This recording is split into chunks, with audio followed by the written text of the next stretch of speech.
What's up, grade 7? We are now on Unit 7, Making Waves. This video is for educational purposes only. Uploading it in any social media platform is not allowed. Our topic for this week is all about types and characteristics of waves. Objectives. At the end of the lesson, you should be able to: Number 1, define waves. Number 2, differentiate the different types of waves. Number 3, describe the different characteristics of waves. And number 4, perform calculations related to wave velocity. Are you ready? When we talk about waves, I know that what comes in your mind right now is the water waves. Mga balud sa dagat. And that's right. Example of wave. Water wave. Listen to the sound of the waves, class. Just like this. Very relaxing, right? Have you been to the beach or to the seaside? But did you know, class, nga ang waves makabring also og fear, hadlok og threats sa atong life? For example, on giant tsunami waves during earthquakes. Very delikado. What is wave? It is the vibration in space and time. So, paano natin mahibawan niya na ay vibration? It is because there is a medium. Ang medium, mo na siyang material that is instrumental for disturbance to move. So, para mag-move ang vibration, dapat na siya yung medium. Mo na siya ang mag-identify or may bawaan na to nga na ay vibration. For example, class, in the water wave, paano na to mahibawaan nga na ay wave? Because of the water. So, ang water, mauna siya ang medium. Sound wave. So, what is the medium in the sound wave? So, the air. Ang air, mauna siya ang mag-move para maka-create of sound. So, napoy wave nga dili kinahanglan og medium o kinahanglan og medium. So, the wave that need a medium in order to propagate their energy is called the mechanical waves. An example of mechanical waves are the sound waves and the water waves, also the earthquake, the seismic waves. Whereas the electromagnetic waves are the waves that do not need a medium to transfer energy. That is why natay mga signal sa cellphone, Wi-Fi, it is because of electromagnetic waves. So maka-travel siya into a vacuum or into a space. While ang mechanical waves, dili siya ka-travel kung walay medium. So, dili makaproduce og sound kung walay medium, dili makaproduce og water wave kung walay water. There are some types of waves. So, familiar naman po taan sa uban. We have the sound waves, wherein the sound produced through the medium of air. The electromagnetic waves, where we are going to discuss later on in the next unit. The seismic waves, it is produced during earthquake. So the earthquake will produce a seismic wave. And because of seismic waves, na-identify or nahibawan nato kung unsa ang formation sa earth, unsa ang naa sa sulod. Next is the water waves. Water waves is the very common example of waves. Kaya kung may tag water waves, ma-generalize na nimo kung unsa ang waves. Okay? Ma-generalize na nimo ang mga characteristics of waves. We have here the wave pulse. Wave pulse is a simple disturbance. So, simple kay siya, kay hinay ra siya. Ana. Baka ng pulso, kay isa na nagpitik. Okay. So, muna siya ang wave pulse. When we say wave train, it is a series of disturbances created in a medium. So, kanang nagsunod-sunod na siya og beat or pulse. Train na siya. And that way, makita na dahil nato na ang energy nagpropagate, nagdaghan by means of motion of the waves. And that is wave motion. Kung daghan na gani siya, nagpropagate na gani siya, nagproduce, caused by the disturbance, it is called wave motion. So, what are the types of wave? First, we have the longitudinal waves. We say longitudinal, the direction of the vibration of the particle is parallel, means straight, horizontal, to the direction of the wave propagation. So, it means straight ang ihang movement, ihang propagation.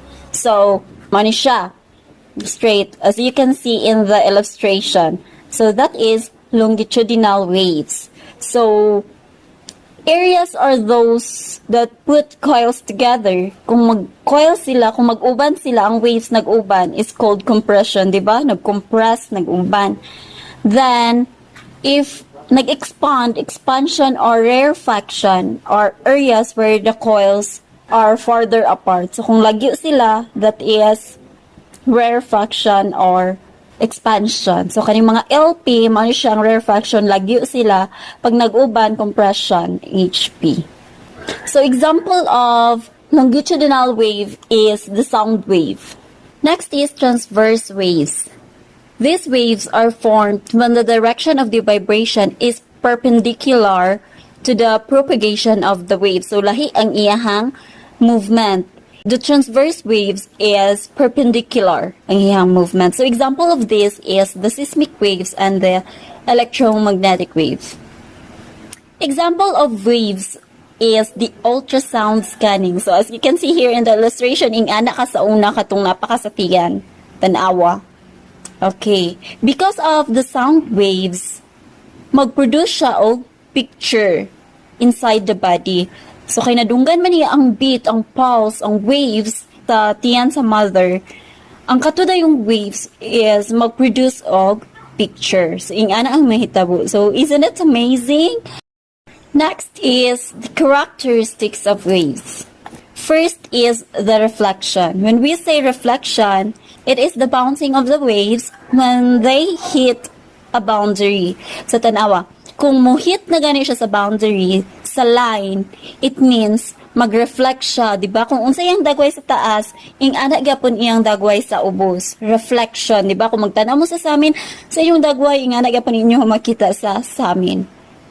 Kay ang waves mag-form man siya, move outward from the source of the vibration. So, pag maabot na gyud siya sa end point, mabalik na pod siya, and ang uban is mag-reflect. So, reflect to our eyes, mao na makita nato, and then our brain will interpret what we see. Next is the refraction. It's the bending of waves. Mag-bend. Kung naay obstacle nga mahit sa wave, so mag-bend siya, for example, in the light waves. For example is the earthquake, seismic waves. Mag-refract siya kung mo travel siya sa different layers of earth. So, lahi-lahi ang iyang impact, iyang kakusgon sa waves sa different niya medium. Next is diffraction. So, you can see in our illustration, diffraction is the moment the waves hit the obstacle, they bend. Okay, kung makasulod din sila dira, mo spread out na po din sila in a certain space. Nga kanang walay makapugong sa ila o walay obstacle. For example, here is the radio waves. The signal barriers can bend when they hit big obstacles, such as mountains and buildings. Muna siya, kung daghan kay kahoy sa inyong balay, dili mayngon din kag hinay ang signal sa internet. Kay nag-bend ang signal tungod sa obstacles nga naa sa palibot sa inyong balay. Manang uban, magawas gyud kay para makasignal. Next is interference. What will happen when two waves meet? And naay destructive interference and positive interference. Okay? So, kung mag-uban silang duha, then pareha sila og behavior, then that is positive interference. So, dili sila mag-uban ra sila, mag-combine. However, kung lahi-lahi silang waves, then it can be destructive interference. So, lahi-lahi ang ilang direction. So, lahi imong madungad rin sa pikas, lahi po sa pikas, mag-mix silang duha. So, that is destructive interference. For example, kas in a sound wave and the cell phone, sa electromagnetic wave, kung mag-uban sila, mag-interference, mo na itong ginatawag nga, uy, nagsaba. Just because the waves, dili sila makakombine to each other. Na itaas ubos ang ilahang direction. Next is wave velocity. Diba? Na-discuss na natin sa velocity. Velocity is the direction given together with speed. So, na siya direction, napod siya speed. Okay, the highest point of the wave is called the crest. Okay? And the lowest part is called the throw. And the spaces between the highest speed is called the wavelength or period. Kani siya, period or wavelength. Then, ang iyang katason and sa time is amplitude. Okay? Here is the displacement and the time. So, the amplitude symbolizes the letter A.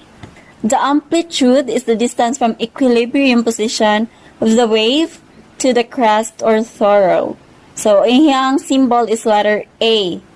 Iyang unit, kung mag-solve ta, meter or nanometer. Next is the wavelength, ang the distance between two successive crest or throw. Ang symbol sa gamma, Y nga bali. So, itong unit is meter and nanometer gapan. Frequency is the number of cycles per second. So, 1 over F. So, frequency symbol is F. Ang unit is per second or hertz. Hertz na ang tawag ha sa sound. Next time, period. Time, a complete wavelength. Okay, complete wavelength. That is T, time, and that is second. So, how we are going to solve? Formula. In a wave velocity, in getting the formula, we have the distance moved over time taken. So, kung gapangita ta sa wavelength of time, gamma divided by time. But wavelength of frequency, velocity is equal to gamma. That is, gamma is the wavelength times frequency. And the period is 1 over t. For example, here, class, we have a problem. Example problem. The distance between two successive crests is 2.5 meters and one wave takes 6.5 seconds. Calculate the frequency and the speed of the wave. So, before we are going to solve the problem, we are going to identify the given. So, we have here the wavelength, successive crest, that is 2.5 meters. Then, seconds, that is time, equals period, that is 6.5 seconds. And we're looking for frequency and the speed of the wave. So, frequency and velocity. Since frequency is equal to 1 over time, then, yan siya. Because we know the period of the wave is 6.5 seconds, the frequency can be calculated as, so copy the formula, F is equal to 1 over time. So, 1 divided by 6.5 seconds is equal to 0.15 per second or 0.15 hertz. Hertz per second is just the same. Next, we're looking for velocity.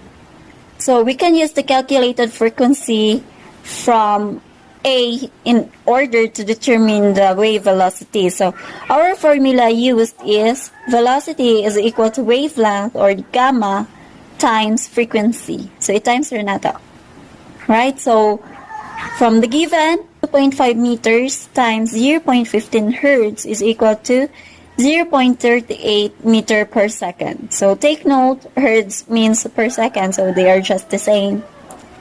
So, mauna siya ang atong answers. In a one-whole sheet of paper, you are going to write true if the statement is correct and false if it is wrong.